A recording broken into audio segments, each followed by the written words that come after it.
New York, big city of dreams. I'm coming straight out. New York, big city of dreams. NYC.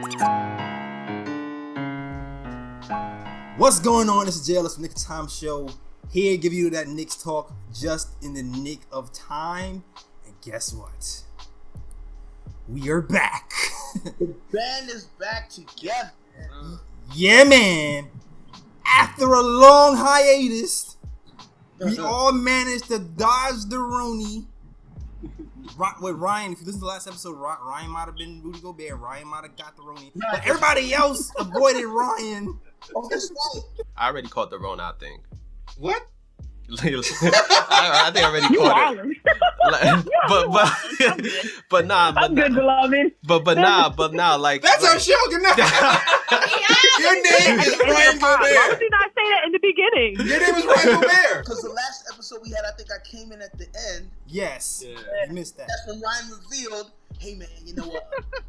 Once ago when I had this sick, when I was sick. Yeah. Yeah. Yes. I might have had it, maybe. All on the mic.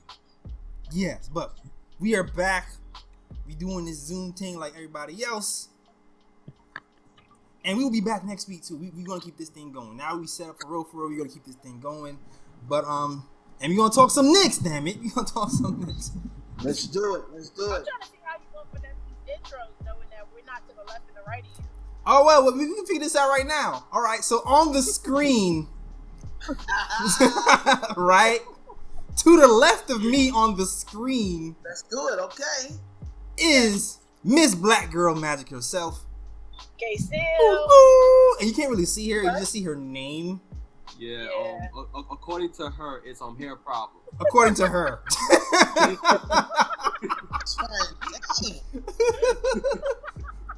We rolling with that. Yeah. I'm blaming on the lack of protective styles at the moment. Yes, protective. You need to be protected. Yeah. Under me, I guess. Pause. Pause. I gotta figure this intro out. Is the man, the myth, the legend, the guy with the stats and the facts. Ryan G in the building.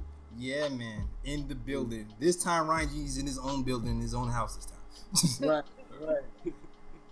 And to my right, I can't even say double right. To my right, below me as well. Pause.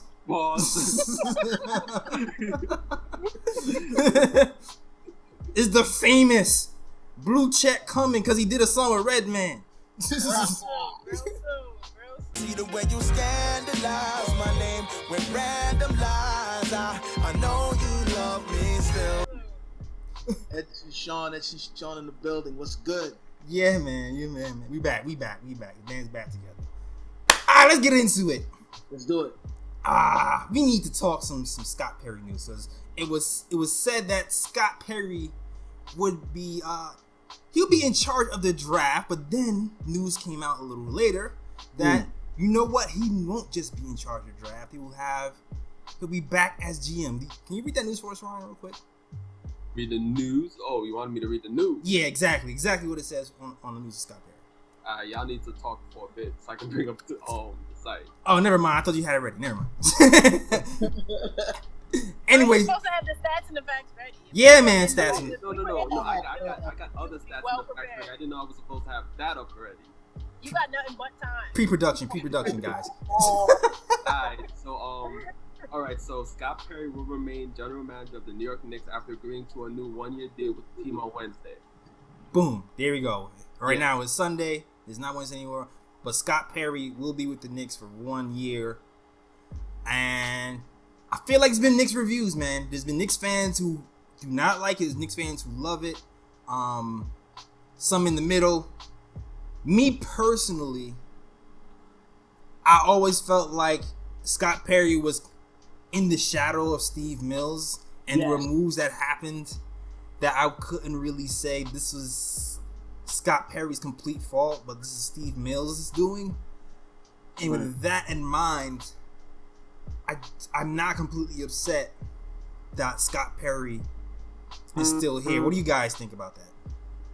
honestly, I think I'm with the crowd of people that's on the fence with that for the same reason.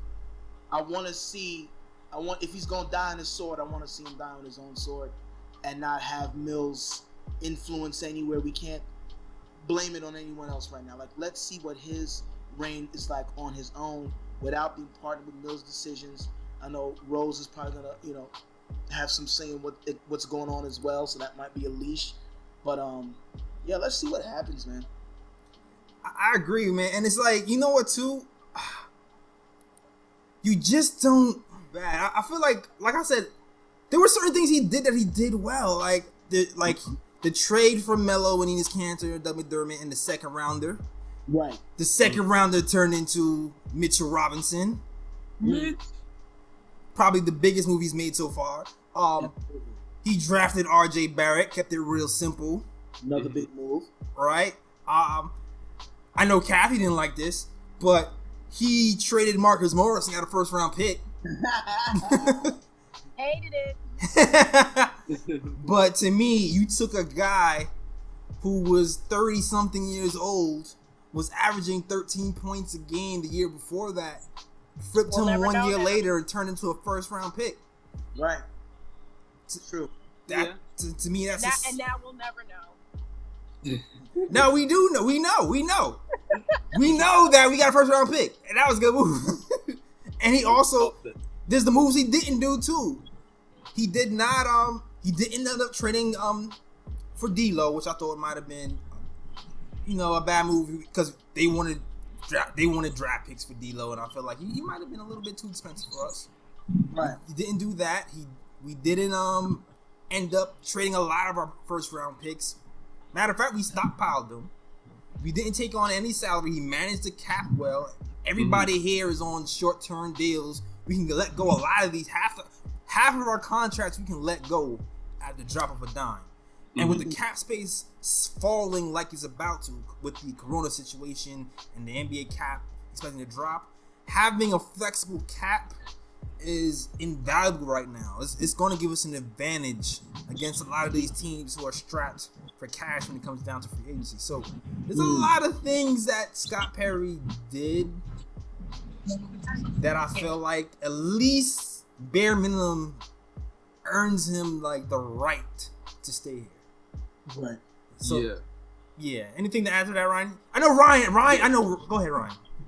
Alright, so my stance on this is that I agree he should be given one more year, but I have a feeling I know why he's given one more year.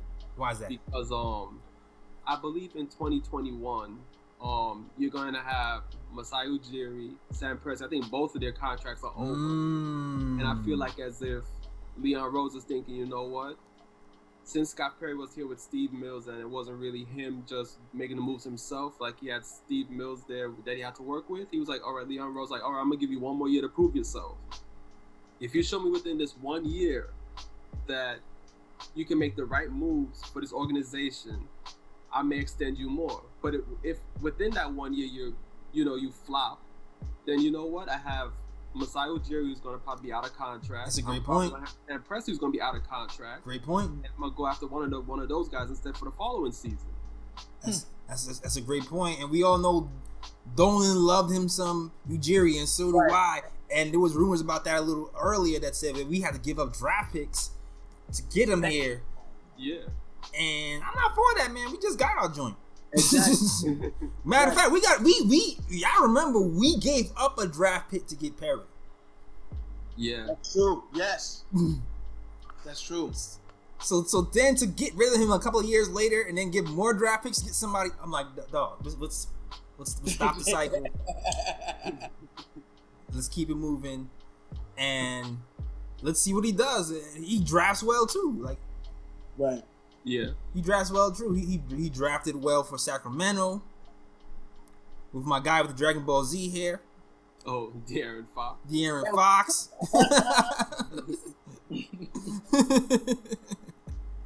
He drafted Victor Oladipo.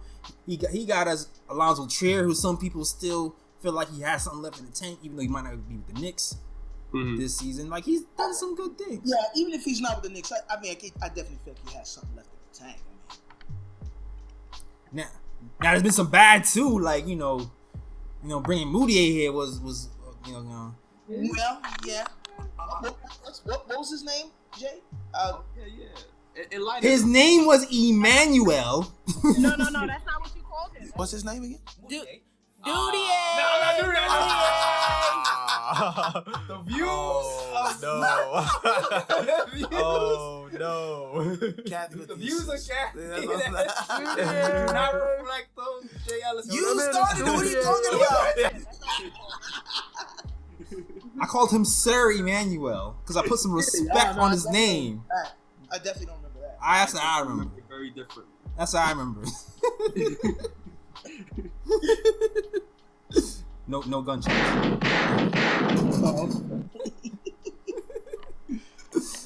Oh man. Okay, now I know a lot of people say that the Porzingis trade is on Scott Perry's head, but what do you feel about those guys? Like about that trade? I mean, it's tough. I mean, according to what you hear in reports and things, it seems like the Porzingis Knicks relationship deteriorated under Phil Jackson. So I mean, I feel like if you want to blame that trade on anybody, probably gonna have to blame that on Phil Jackson for kind of messing up the relationship to begin with. And then when Scott Perry came, it seemed like Scott Perry tried to repair things and it just wasn't working. Like KP had his mindset, like, you know what, like I want out of here.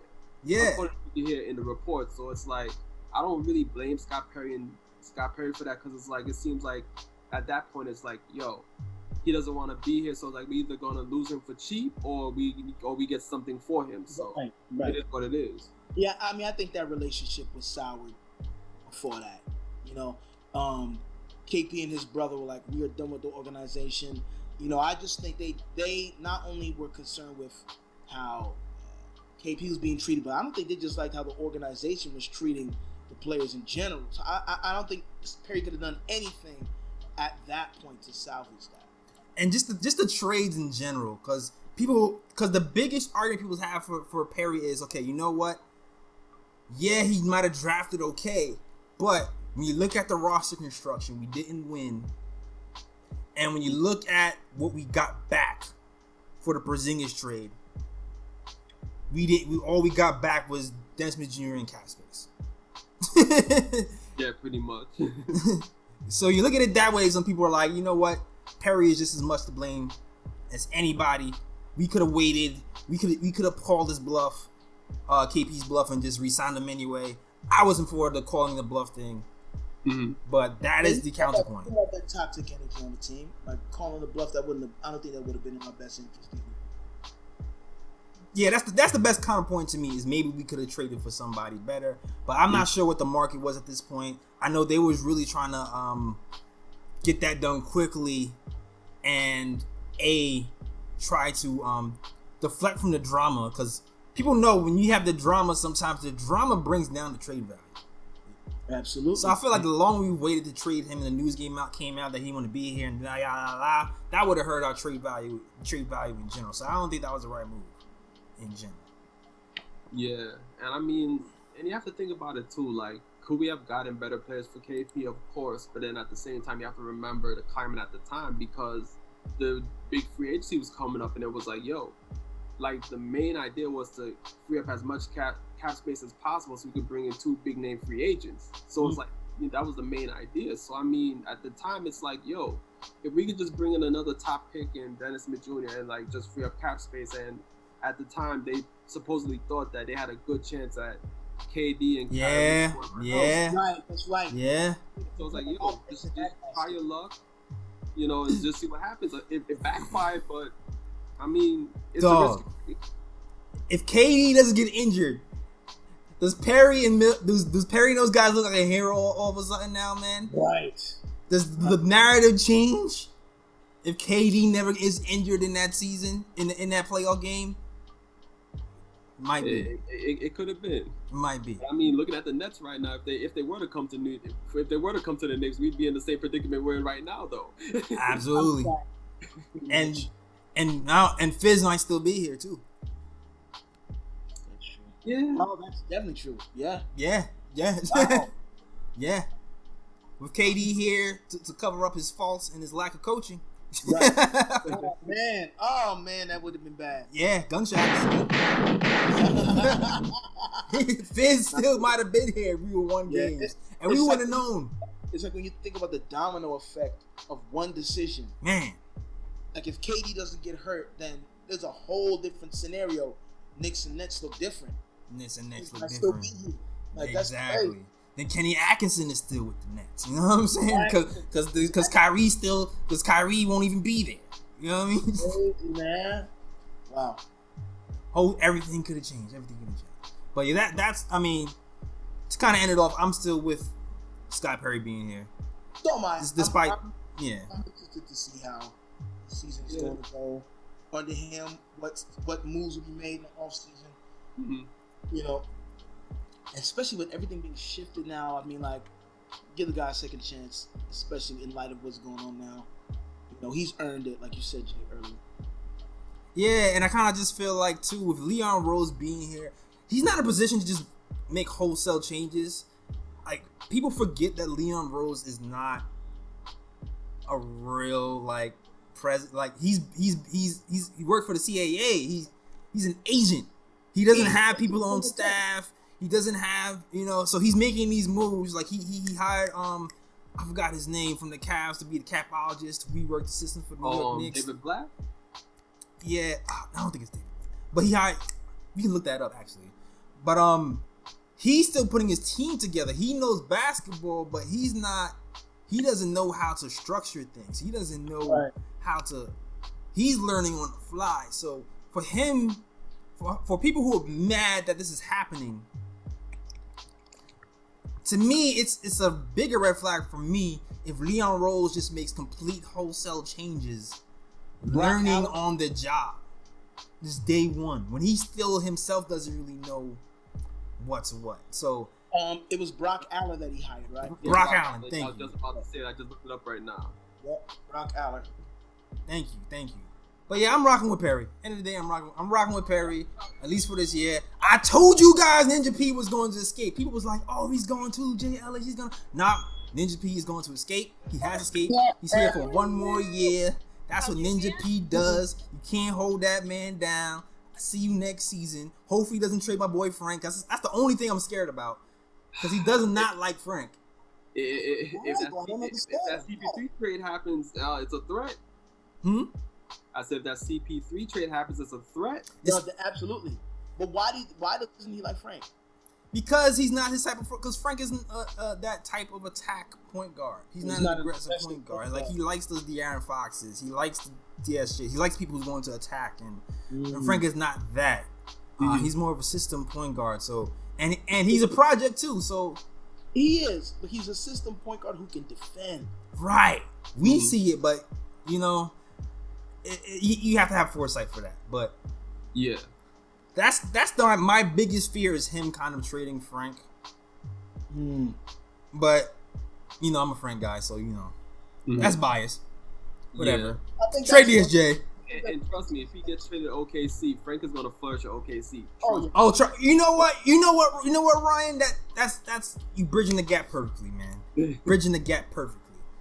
The OKC situation. So it's also come out that the Knicks feel like they can trade for a disgruntled star in this offseason, which is news to me because to me it just feels like, we just kind of getting our bearings.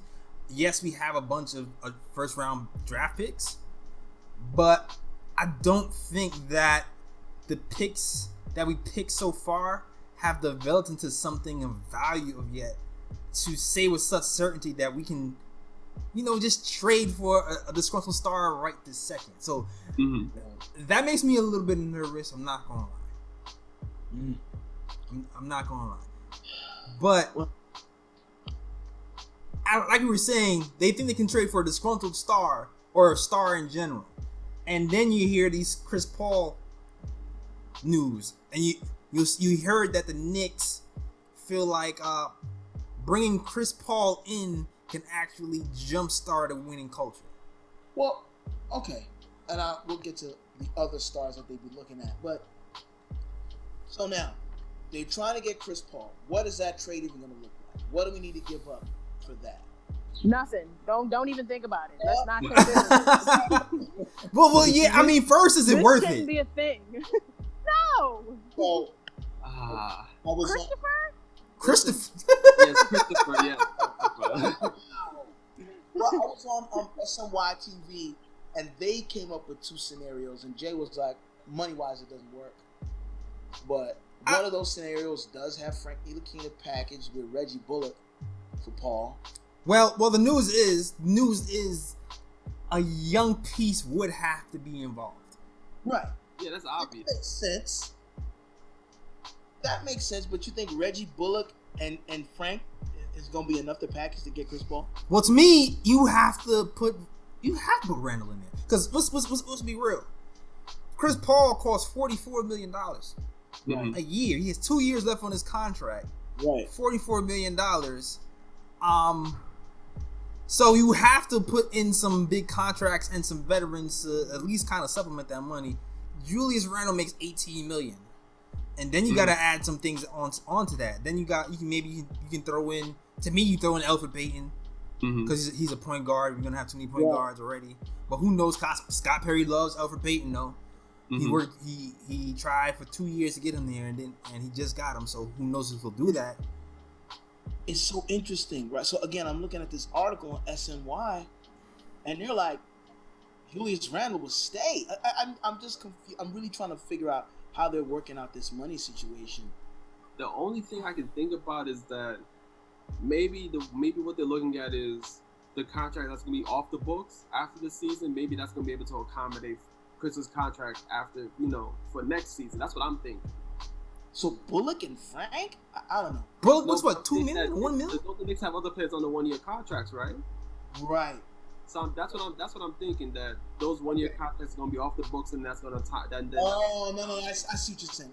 that's gonna accommodate CP3's salary. That's what I'm thinking. So you're talking about the Elfrid Paytons and the Right. Bobby Portis's, which we know. Well, we don't know because we haven't had a show since.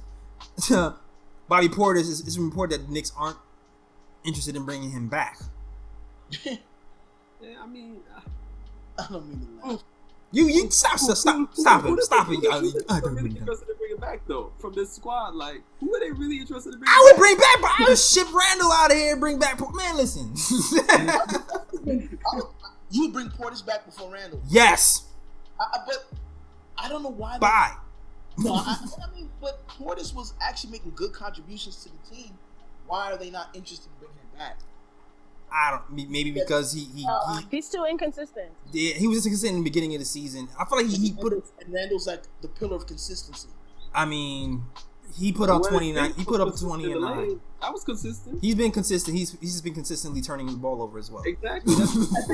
Okay, you're right. You're right. My fault. But Chris Paul.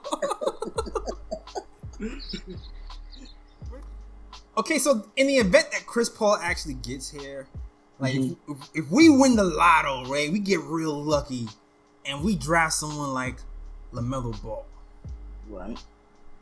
who Kathy should get familiar with. Yeah. I will not. I'm not a believer yet. But I want him to make me a believer, though. Not that he has anything to prove to me in particular, but, like, make me a believer. Yeah, trust me. When you look at this draft, he's like, anyway.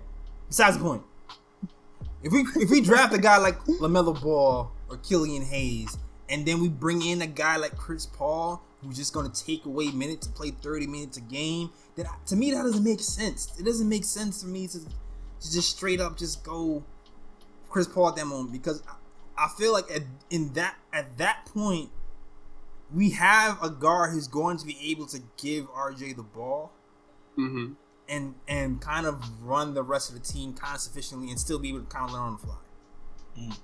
Right? Because the thought of having Chris Paul here is just the thought of having a really expensive coach on the floor.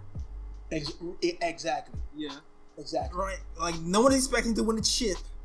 We're just paying premium dollars to have on the floor coaching. It's like, that's really what it's for. I mean, if you look at it, it's one of the best damn coaches on the court, though. Right.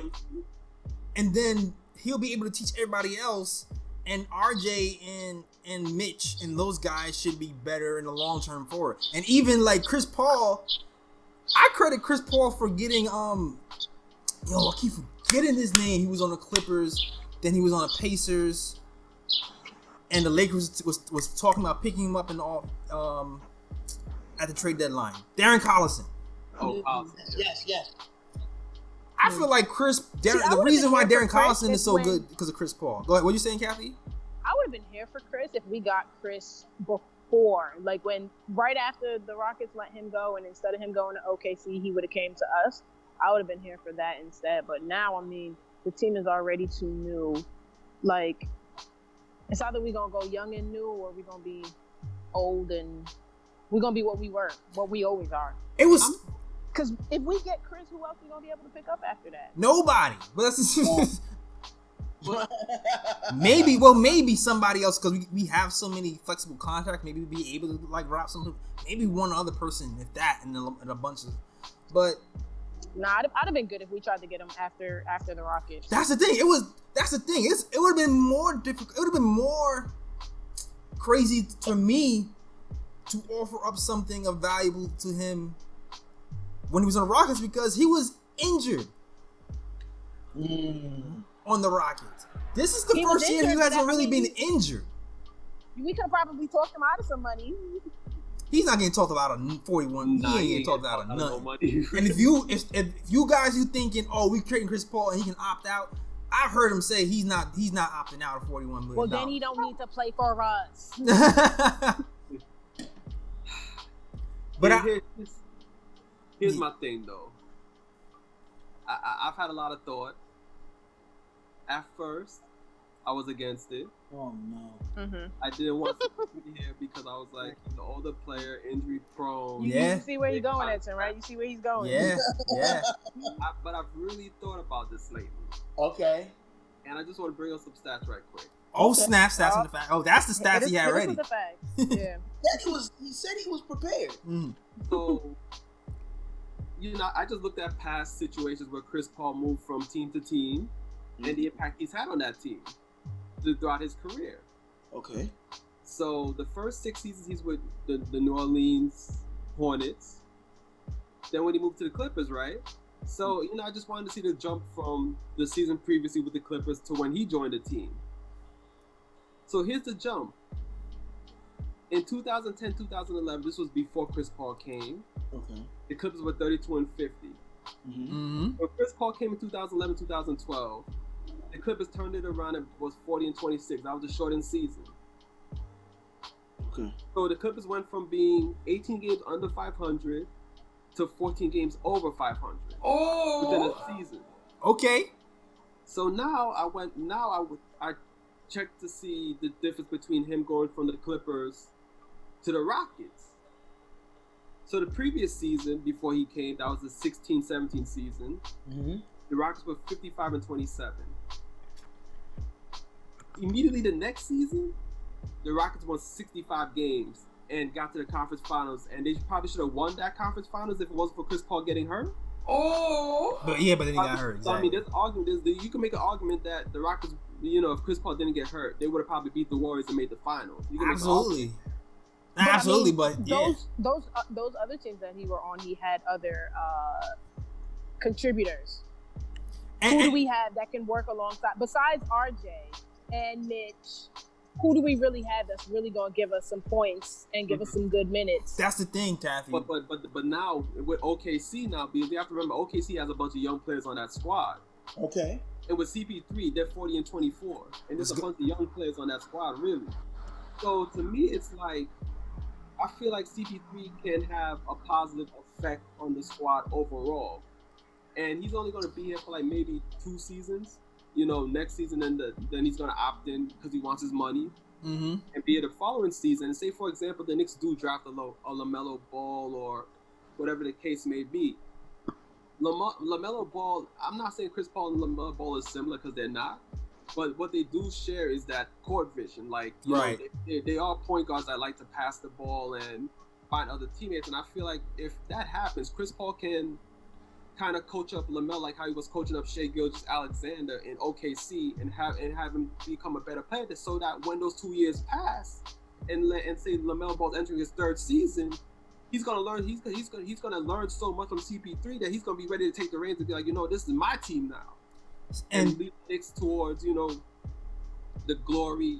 Glory hopefully after that third season or whatever. And that's my thing with Ryan. Like I'm with you in. I've softened my stance on the CP thing. At first it was a hell no, but then it's like when you sit down and think about it, it's like, what? In a circumstance, I think I might do it. But then it also depends on what we're giving up. That's because if we're giving up DSJ and Randall, all right, Kathy on the bus, I hear you. Going on mute.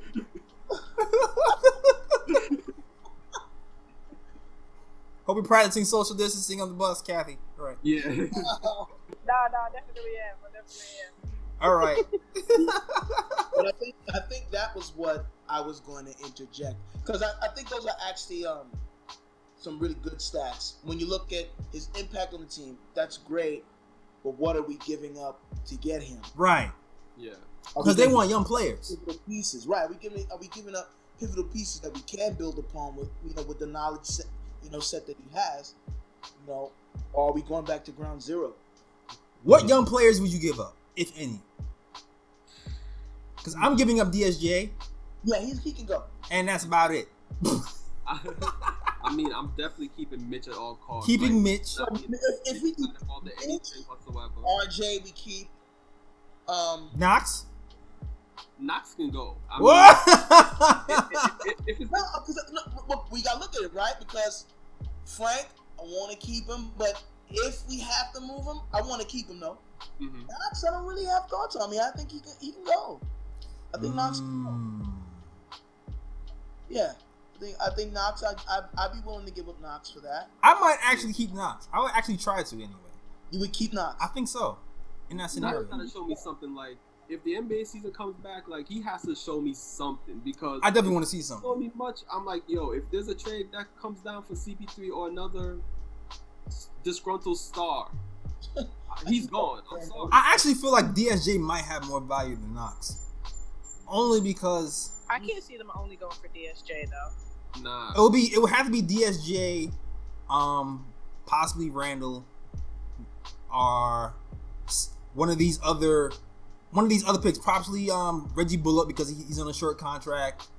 I'm not giving him the first round pick. I know that. That's a dub. That man pays. I'm not doing that. And maybe some of these fillers, like these short contracts, so if they're trying to get in the contract, we can easily make a trade, and then they can probably get cut later. Right. Yeah. You know what I'm saying? Or maybe they might need a point guard too, so they might need Elfrid Payton for insurance, just to let somebody know that he can do something.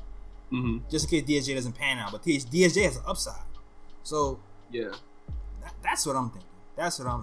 I'm thinking if we get a point guard, if we draft a point guard, nah. If we don't, get Chris Paul, because I feel like he would help RJ and Mitch so much, learn their game and just elevate the whole team and how to play, and I hope he would help so much. It might be worth the money, and considering the fact that free agents aren't flocking to us anyway, so people were like, you know what, you're not gonna be able to get free agents in 2022. Like they ain't flocking to us anyway, so I might do it. That's how I feel. I feel like he would have the same effect that a Jason Kidd had. Like, because he's like an on the floor coach. Yeah, so people compare him to an old Jason Kidd. Yeah, like when Jason Kidd came to the team, like, he was clearly older, but he still had game. Like, he still had the high basketball. Exactly. Set the table. One shot. He still knew how to set up the team, and I feel like that would be it. If this would have panned out, that would be the effect that he would have. Yeah, exactly. So that's my stance on it. Get Chris Paul here, fleece them on a trade, and then possibly get their GM the next season. Yeah. Get Chris Paul, then get Sam Presti. I wonder if Sam Presti willing to do that though. Like, Yo, do us a solid. You coming here next year anyway. Exactly. You have like a pre-contract set of like, you know what? I'm gonna come to you out in 2021, so I'm gonna try and I'm gonna fleece the team on this trade. Yeah. Because the deal on the side there. Nah, I'm with that. Sam Presti, if you're listening. You were. Help us out, yo. Help us out, yo. Scott Perry make it work. Leon Rose make it work. Yes. And speaking of Scott Perry, you know, people know that Scott Perry, he likes the old players. He has an affinity for the players that he's drafted, and he always tries to bring them here. And I feel like the same thing can happen next season, because the news has come out that the Knicks, the Nets, and plenty of other teams are in position to be aggressive if Victor Oladipo becomes available. And if you don't know, Scott Perry drafted Victor Oladipo. Oh yeah, Magic. Yeah. Yes. Have a little bit of an advantage. Yeah. So they know each other, man. I'm here for that. Yeah. I'm here for that. Yeah. But at what cost though? Because here is the thing: the Pacers and Oladipo, they're having some issues because the Pacers decided they wanted to try to extend his contract, and they offered him a 4-year extension at $80 million. They're mathing that up, and he was like, "Wait, $80 million?" He started counting. Wait, that's only 20. That's only two more million than Julius Randle. You gonna give me? You gonna give me Victor Oladipo 2 more million than Julius? No handle Randle? Stop. Nah. So he's insulted. Absolutely. to say the least. As he should be. But here's also the thing: the Pacers have money tied up already in Sabonis and Malcolm Brogdon. And Victor Oladipo, as we all know, is coming off a huge injury. He has not been exactly the same player last season, but it's only one season, so he needed some time to get back. He needs some time to get back. So the Pacers were asking the world for who was on the trade block last year for the Pacers? The center, You talking about Miles Turner? Miles Turner, yes. Miles Turner was on the trade block last season, and they were asking a lot for Miles Turner. So you would have to think, if they were already asking a lot for Miles Turner, to get Victor Oladipo here in a Knick uniform, RJ's gone. Absolutely. Yeah, more than likely, yeah. And they're going to charge us. You're going to pay big for that. Big. RJ draft picks, possibly Mitch too. Yeah. We're losing at least one first round. Yeah. At least. So question to you, like you guys, knowing what you know about Victor Oladipo in the situation, how great he is, would you trade for Victor Oladipo if it means including RJ, draft picks, etc., etc., etc.? I think that's too pricey, man.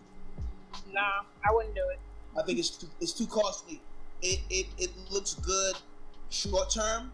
I think long term is too expensive. Expand. So we get Victor Oladipo. We're gonna lose RJ, who we're kind of like blooming to be one of the main pieces that we have now. We're gonna lose draft picks that we can use later.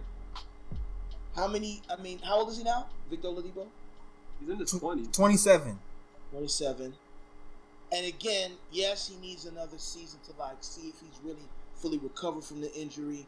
But then again, that's a question and an unknown. Again, I don't know. I feel like that long term that would be too expensive for us. I feel like we'll be taking a step backward in that position. For me, it's like looking at his contract details. Like, he signed for one more season. He's gonna be a free agent in 2021. For me, I'm like, yo, I'll take my chances in free agency. Like, I'm not gonna really trade for him and bring him here and lose assets in the process. That's exactly. Yeah, and that report scares me, especially because it came from Ian Begley. So it's like, okay, you official. This is Ian Begley saying that the Knicks might get aggressive. So it scares me a little bit that that's the thought. But I'm also kind of like thinking there's other teams out there who probably have a lot more better assets than we do, who are much more positioned to get Victor Oladipo. Mm-hmm. You know what I mean? So like, I know we have the picks, but I don't think we have the players yet. You know what I mean? Like even as good as RJ is, Mm-hmm. I'm not sure if he's super proven yet. So that'll be interesting to see. That'll be interesting to see what develops there. But I totally agree with you guys. He only averaged 13.8 points a game last season. 39% from the field. Mm-hmm.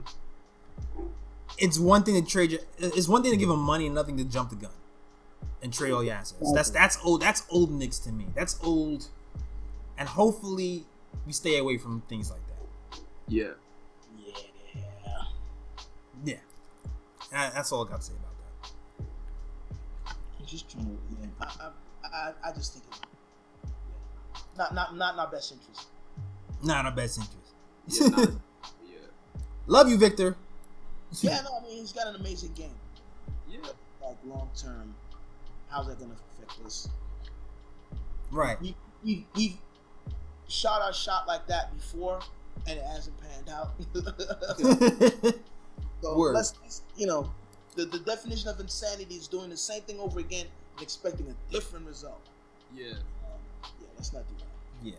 And then on top of that, it's like I want to see him perform next season because I feel like this season's a wash because he just come back from injury. Let's see how Facts. Prove it. Just came back from injury and he's got a huge layover. Granted, I'm sure he's working out, but nothing compares to actually playing. So it's like we haven't really seen enough. Prove it. Super prove it. Yep. Alright.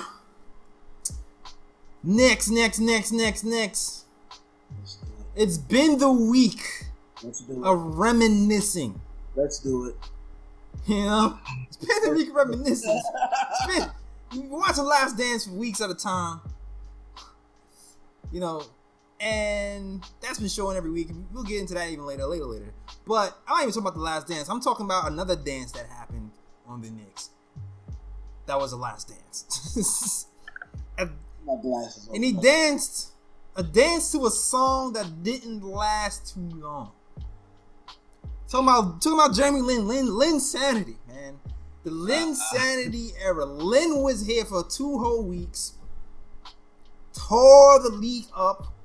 Made the Knicks exciting. It was a cultural phenomenon. Hit clutch shot after clutch shot. Dropped 30 on the Lakers.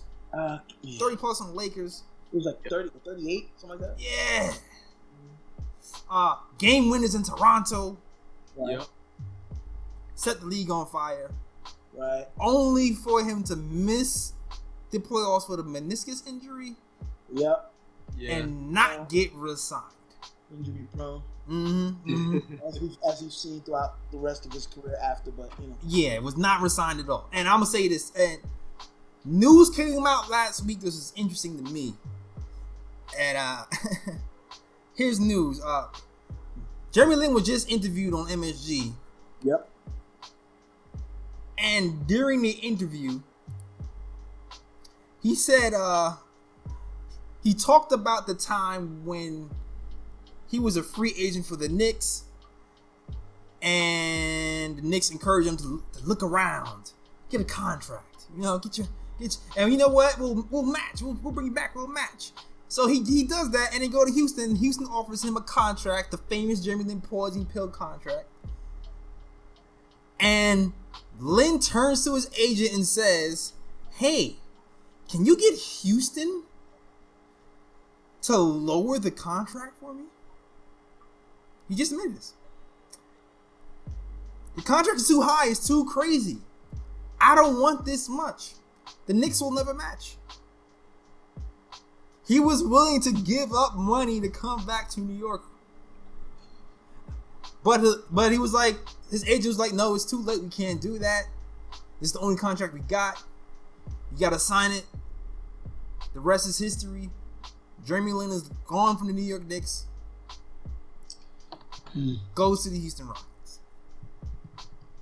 Interesting times. Interesting. How do you feel? How do you? So I actually looked at that as well, and like initially the Knicks were going to be able to match Houston's contract, and they added that extra $50 million at the last year, I think it was, so that they could match it. Around this time in Sandy, I remember you used to come to the crib and we watched some of the games. And I'm like, I don't know how long this is going to last. So there's a couple. I'm trying to capture all my thoughts and feelings because it's just so many. One, at first I was a little like, damn, Melo's down. Who is this guy? But the team was actually playing better. Yeah. Like, the ball was moving. The team was playing better. My only thing was like, you guys are getting hyper with this guy, Jeremy Lin. He's only got one hand, really. That was my thing. I'm like, he's only got one hand. He's a defensive liability, but I like his energy.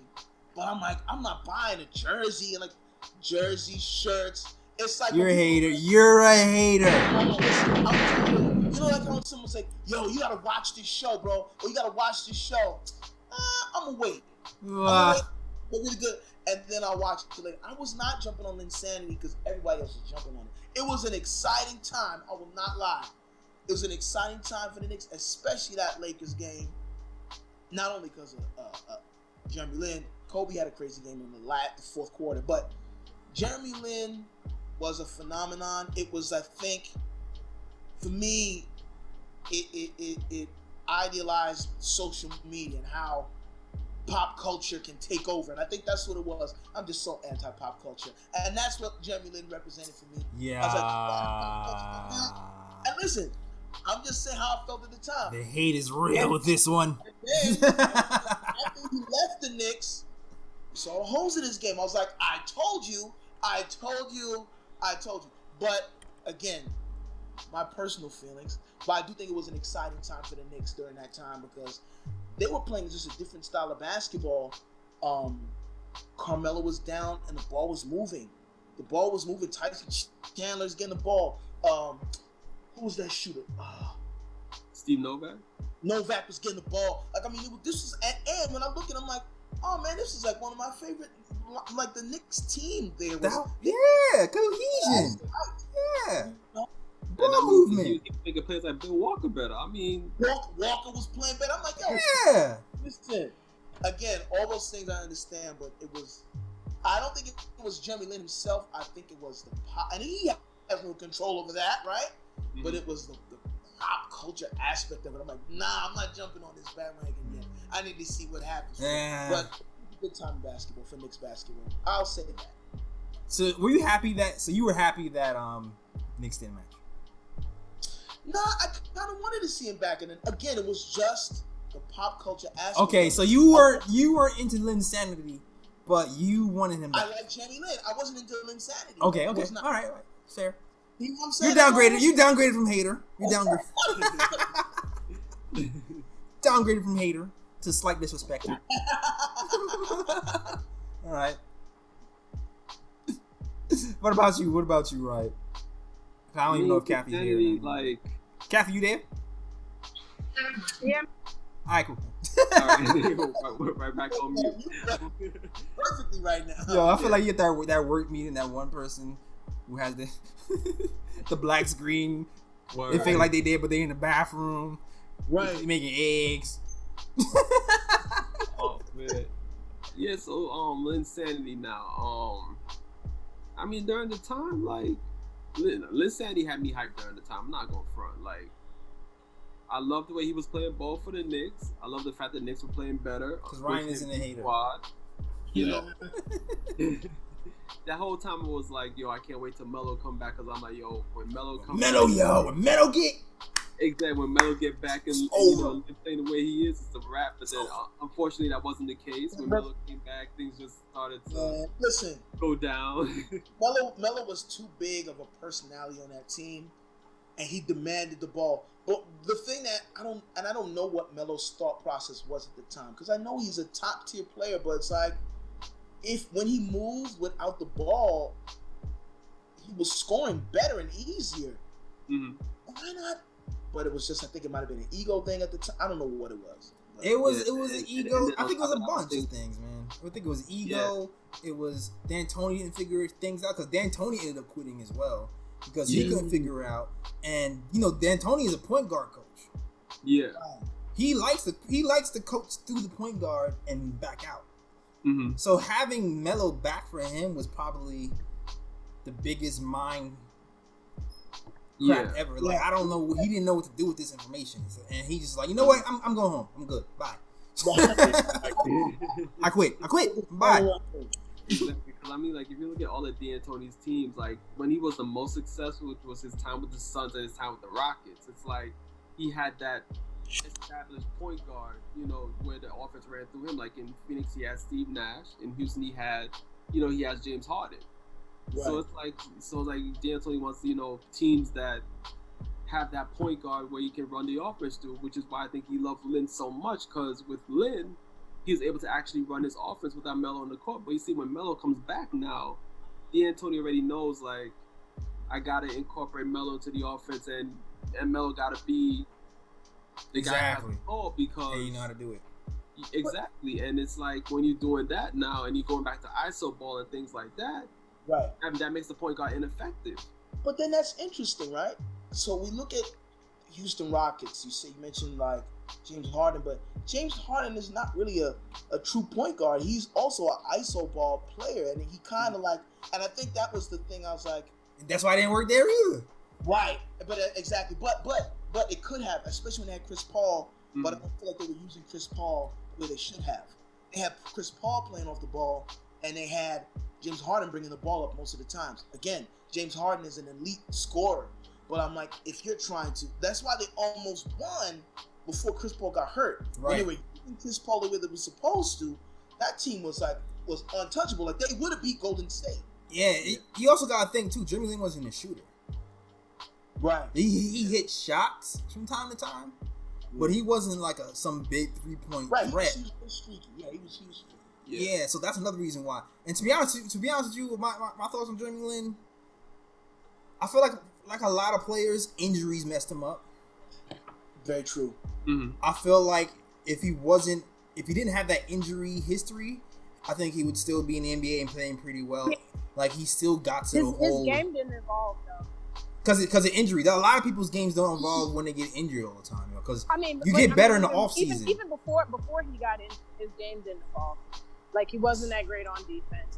There was a lot of reasons why. Like, what's that you say, Kat? his defense wasn't good. His defense wasn't good. He bucked under pressure during against certain teams. Like Lin-sanity was good, and Ryan, in New York he didn't. Stories, huh? In New York he did. He was pretty good, but I mean, when he went to the Rockets, though, I'm mad you didn't tell the story, Ryan. How you ain't tell us? That's how we met. Oh man! Forget it. Just like the Knicks dropped the ball when they tried to sign Jeremy Lin. No, that's crazy, pretty much during the year of Lin-sanity, that's where we pretty much all met. Like me, Kathy, and JLs. Even though me and JLs didn't really recognize that we were at the game together. Mm-hmm. But me and Kathy, though, like we met at that game, and we actually took the train home together, and then that's how we actually got acquainted with each other. And then from there, it was like, we've been 4 peas in a pod. Yeah. It's time for the most favoritist part of the show. Oh, the ooh picks. For you guys who don't know, the ooh picks are the best highlights of the week. And since there's no basketball, we're gonna do a little bit different today. It's not gonna be highlights for the week. It's gonna be Jeremy Lin related highlights, Edson. All right, so don't hate. Pick something good. All right. Who's going first? I mean, I guess I'll go first since you call me out. Okay, all right. Show your love. All right. It was actually the game when they played the Lakers. He dropped like 38 points. It was in the first quarter. Walker gets the rebound off of a missed shot from Pau Gasol. Outlets it to right side. Jeremy Lin brings it up to like half court. sees Tyson Chandler cut into the basket, hits him with a half-court dime pinpoint. Tyson Chandler for the yam. Boom That's my shakalaka! Jeremy Lin pick. Oh! Okay, all right, Sir Yams. I see you, Tyson. We miss you, defensive player of the year for the Knicks. Yes. Now Yes, gone. sir. We got tired of mellowing them, but we Man, still love you though. He had to go. There was a couple of players upset they had to go. Though. Yeah, man. And all right. Go ahead, Ryan. Do your thing. Alright, so my ooh pick is from the Knicks Landry Fields appreciation post. We all love Fields. So Oh god. it was a play back in the 2011-12 season. The Knicks against the Nets when they were still in New Jersey, where they should have stayed, but that's another, Oh yeah. Paint jobs, gentrification, all that. Yeah. So there was a play where Darren Williams, he had the ball in the wing. I've heard that name in a minute, Darren Williams, but yeah, Who? he had the ball in the wing. Okay. Sheldon Williams was cut into the basket. Matt Williams is. Yeah, Darren Williams fed him the ball. Sheldon went up, rejected by Stat. Oh. Ball came went out there. Rejected! Jeremy Lin started the fast break. He saw his man's Landry Fields on the wing. Threw the ball up to him. Landry Fields cut towards the basket. Okay. And saw Chris Humphries there. Yanked it on him. Boom shakalaka! Woo! Oh! Landry Fields. Landry Fields appreciation. Yes. All right. That's low key. Chris Humphries. When was the last time we mentioned him? Word. Dunked it on your boy Chris Kardashian. That's nuts, Last man. time we spoke about him was when he talking about the Kardashians. Oh man. Facts. And then you never seen him again. Nope. Yeah. You never seen him after he got dunked on by Landry Fields. You never seen him again. Yeah. That's the story I'm telling you. All right. All right. I'm gonna have two ooh picks since no one picked the obvious one. Oh, I passed mine to you, Jay. All right, Dime. You diamond like Lin. First ooh pick. Diamond like the Lamella. Who Kathy's sleeping on. Anyway. Stay woke. Anyway, so first ooh pick goes to Jeremy Lin, of course. Top of the key. Lin versus Wall. Dribble. Leans right. Crossover. Wall's ankles go that way. Lin drives to the lane. It opens up like the Red Sea. Jumps up. Dunks it. Boom shakalaka! You also gotta mention John Wall's hands. John Wall's hands. John Wall had the hands like, what happened? Where's the defense? Where's my mans? No, John. You the defense. What happened to you, John? Exactly. Shuffle your feet. Shuffle. Slide left, slide right.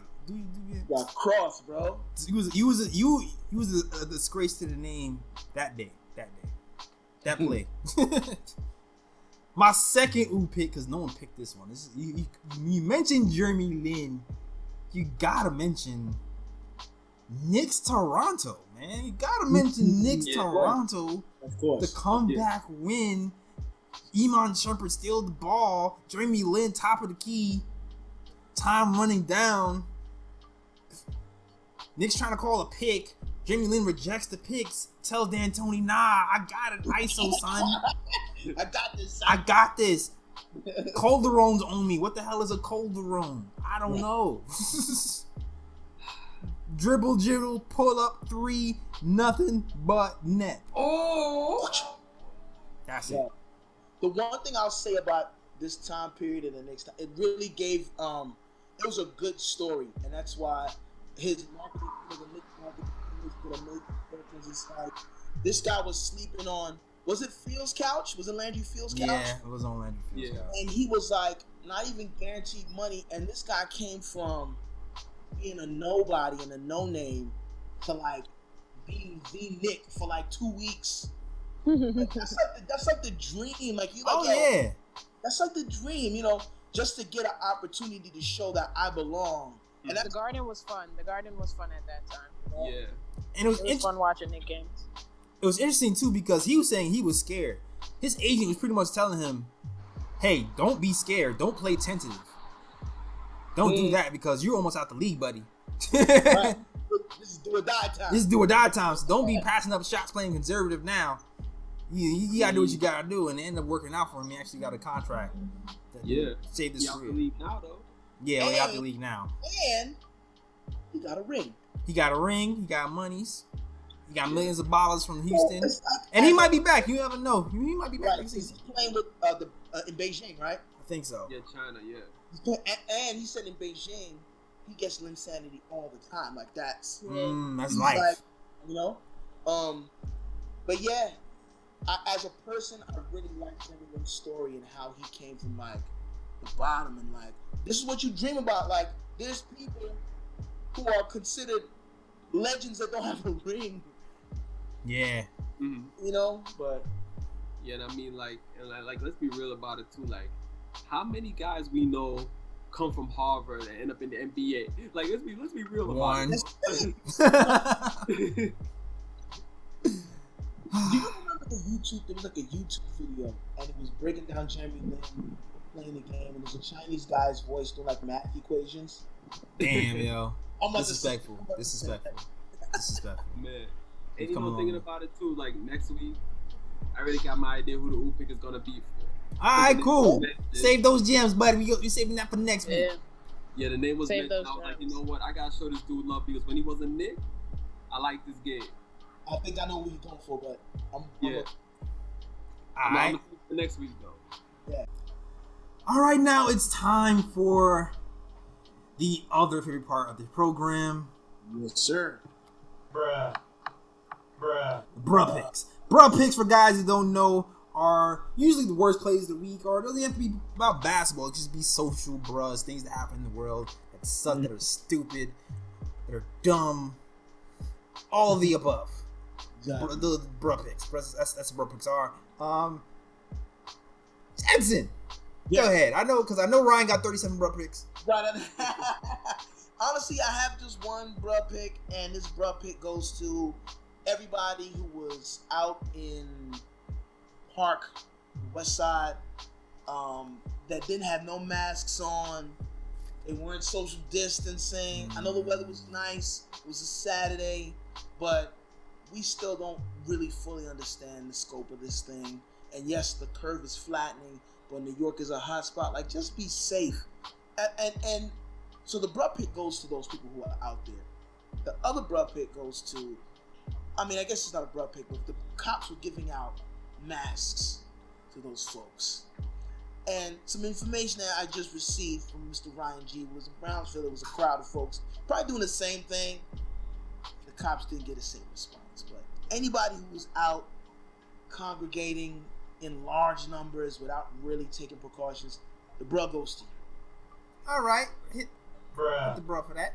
Bruh. All right, I've been contemplating what was bruh worthy this week. Right. There's been a lot of stuff that's been happening, but damn, like I feel like Trump telling people Oh boy. Oh man, I forgot about this. to inject Inject bleach into your veins. bleach to kill the Roni. Yeah. Man. Bleach. Kill yourself, man. Bruh. Bruh. And then had the gall to be like, oh, nah, I was joking, bro. I was what I meant to say was, serious. it was y'all were taking me too serious. Dude, this has to be like the dumbest president in history. I mean, Time Magazine, I think, had it down. Like, this has to be one of the worst presidents. No, the dumbest. Time Magazine. Once you're on Time Magazine like that, it's etched in stone. Word. Legacy. And I know it's not, but yeah, that's my bro. And there's probably some other things. I have some personal bros, but I'll leave that alone. Go ahead, Ryan, take it away. Alright, so my first broad pick is going to piggyback off of what Jay just said. My first broad pick goes to the people that actually listened to Donald Trump Oh and God. actually tried Ah. to infect themselves with Oh, God. disinfectants and were calling in. I think what they said, Maryland, they had like over 100 cases of people injecting themselves with disinfectant or taking in disinfectant. I think in New York they had like over 30 cases or something like that. So yeah, bro picked also those people who actually listened to President Trump Bruh. and thought that would actually work Bruh. in fighting the Rona. Bruh, really? Yeah. Wow. Second bro pick goes to the Rona, just because. Just because, yeah, you get that. You caught, Yeah. you caught that one too. Bruh. The third bruh goes to this report that came out in Atlanta, because in Atlanta, if you haven't heard already, they kind of opened up it up a bit. Hair salons, bowling alleys. Yeah, typical spots where black people would frequent. Exactly, the nail salons. Like, Man, they trying to kill. No. we already listen. We don't want to get. We can probably talk about the political stuff on the other show. Exactly. Yeah. This is it then. But anyway. Yeah, so this weekend, if you're a sneakerhead, you probably know that the Fire Red 5s came out. And there was like this long ass line of people trying to buy the Fire Red 5s, ignoring the social distancing. No, you didn't see many masks or gloves or none of that. And they were just standing right behind each other, F for 6 feet. waiting in a long ass line to get these kicks. Sneakers over health. Word. Bruh. That's sufficient. That's sufficient, man. That's sufficient. I think so. Yeah, man. Dang, everything was rolling related. Exactly. I mean, that's all that's really dominating anything and everything right now. Yeah. Yeah, that's true. All right. Can I give a bruh to the Tootsie Slide? Oh Bruh. man. Bruh. I hate that song. I know I'm in the minority. I know everybody loves right foot up, left foot slide. No, I know everybody loves it. I can dance like Michael Jackson. Son. Oh! I'm not a fan of Lyricist of that. the... I'm sorry.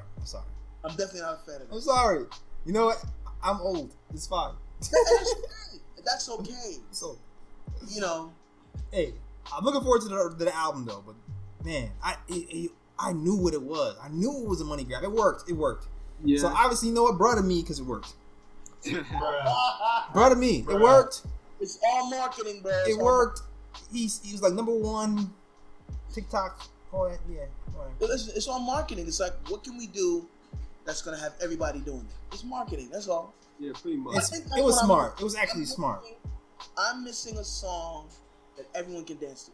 I'm gonna make up a dance. I'm going to capitalize on TikTok, and I'm gonna make up a dance, and that's what I'm gonna do. and it worked. So, brother, it made sense. I'm sorry, guys. I'm a hater. I was just like Edson.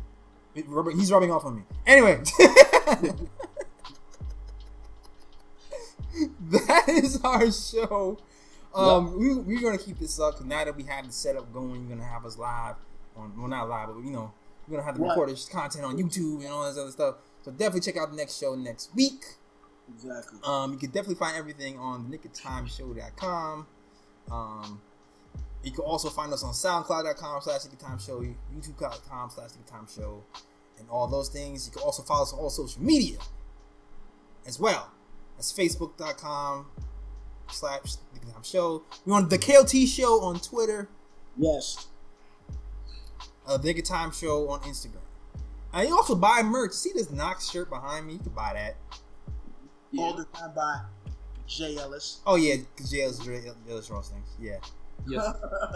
You can find me on Instagram too at Jay Ellis Ross things. You can find me there. That's what he does. He draws through. I draw things. That's what I do. All right, cool. So Ryan, where can they find you? Wait, maybe no. Edson, where can they find you? They can find me everywhere at Edson Sean, EDSONSEAN, and every Friday I will be doing a live stream concert 7:30 on the page of my partner Aaron Maya. Yo, It's at Right Angle, WRITE.angle, ANGLE correctly. So yes, for the music, live music. You're gonna hear live Jill Scott, Erica Badu battles, and then you can check out Right Angle right after or before.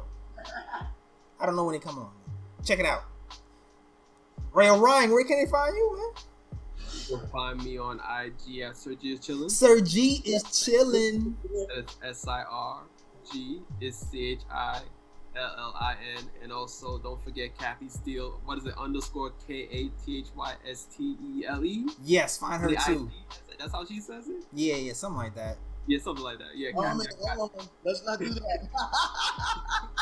I'm about to find it right now just to verify. Just to verify, but she on Instagram right now. There Yeah, too. exactly. Follow her too, and say hi. Oh shoot, Ryan nailed it. Boom, I've been hearing it enough. It's embedded in my head. embedded.